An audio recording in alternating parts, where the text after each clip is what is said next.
Merci beaucoup, Adama. Monsieur le Président de la Fédération française de basket, cher ami M. Jean-Pierre Sieta, Monsieur les membres de la délégation française, Messieurs les membres de la Fédération sénégalaise de basket, chers amis de la presse, c'est pour moi un immense plaisir de recevoir à Dakar M. Jean-Pierre Sieta pour tout ce qu'il a fait pour le développement du basket africain en général et du basket sénégalais en particulier. J'ai été l'année dernière, un peu au mois de janvier ou décembre de l'année dernière à Paris en compagnie de mon secrétaire général avec plusieurs autres présidents de fédérations africaines, voilà, pour discuter de coopération entre la France et les pays africains. Je pense que c'est la seule fédération au monde qui fait ça pour l'Afrique et ça mérite d'être salué. La coopération entre la Fédération sénégalaise de basket et la Fédération française n'est pas nouveau. Elle date de longtemps parce qu'aujourd'hui, ce n'est pas la signature, mais c'est le renouvellement d'une convention qui a permis à la Fédération sénégalaise de bénéficier pendant plusieurs années du soutien de la Fédération française de basket. Sur plusieurs points, la formation des cadres, des dirigeants, la formation des entraîneurs, des OTM et des arbitres, ainsi que la possibilité offerte à nos équipes nationales de pouvoir se regrouper en France dans le cadre de la préparation de nos compétitions.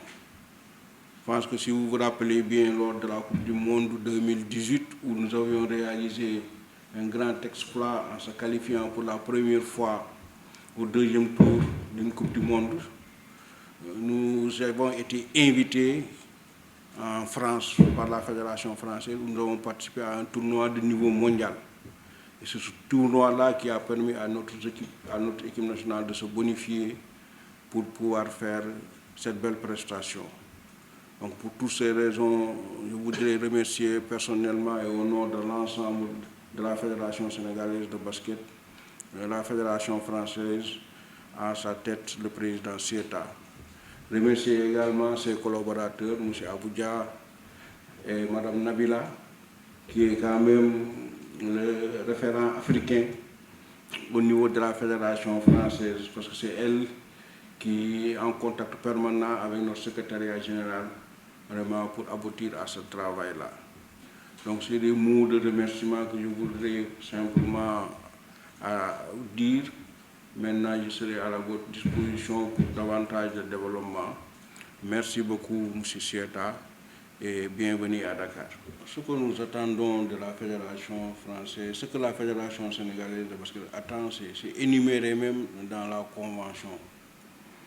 Pour les JOJ, effectivement, le JOJ, c'est le basket 3 contre 3, et il est expressément prévu dans la Convention, voilà, une assistance et une collaboration entre les deux fédérations pour le développement de nos équipes 3 contre 3. Maintenant, pour ce qui concerne l'équipe nationale féminine pour le tournoi de Tekio, vous savez, en fait, la durée de la fenêtre n'est pas très longue, donc il n'y aura pas un regroupement de préparation. On a presque, pour ce genre de compétition, c'est une semaine pour la préparation et la compétition. Moi, ce que je suis en train de préparer, c'est de faire en sorte que l'équipe puisse se regrouper au mois de décembre à Dakar pour permettre, vous le savez, on n'a actuellement pas un entraîneur des filles. Maintenant, pour permettre à l'entraîneur des filles qui sera nommé, je pense que la semaine prochaine, parce que je vous rappelle que l'arrêté de nomination de M. Raoul Toupane a été signé et remis à la Fédération hier. Donc officiellement, M. Toupane est aujourd'hui le directeur technique national. Donc nous allons peut-être voir avec lui, avec les dossiers qui ont été déposés d'ici la semaine prochaine, lundi ou mardi, dévoiler le nom du nouvel entraîneur qui sera choisi. Bien évidemment, on ne pourra pas attendre le mois de février pour lui permettre d'entrer en contact avec l'équipe. Si on peut faire un regroupement pendant la période des fêtes de Noël, de fêtes d'année, d'une semaine à Dakar, ce serait bien, je travaille sur ça. Après maintenant, on verra dans le futur comment vraiment pouvoir nous préparer en France en collaboration avec la Fédération française.